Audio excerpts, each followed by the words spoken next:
Wapen Kabalen, nandito po tayo sa Barangay San Nicolas, Florida Blanca, Pampanga, na kung saan si Ate Z Dairit may request pong walker sa ating beneficiary ngayon. At Ate Z, shoutout sa iyo. Nandito na kami sa San Nicolas. Ito yung kaano-ano mo yung beneficiary? Pinsan ko po. Pinsan mo? Na paano yung pinsan mo? Na-opera po siya ngayon, nasa ICU po. Nasa ICU daw, Ate Z. At sa Manila. Anong pangalan ng pinsan mo? Lisette Turla po. Lisette Turla. Ilang taon na siya?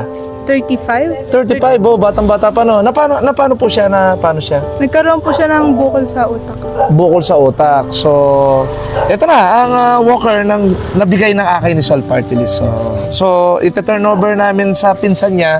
So, ano masasabi mo sa Akay ni Sol at kina Ate Z Dairit? Thank you po sa tulong po. So, yun, misap-sap tamo po para kayong panyulong ng Barangay San Nicolas at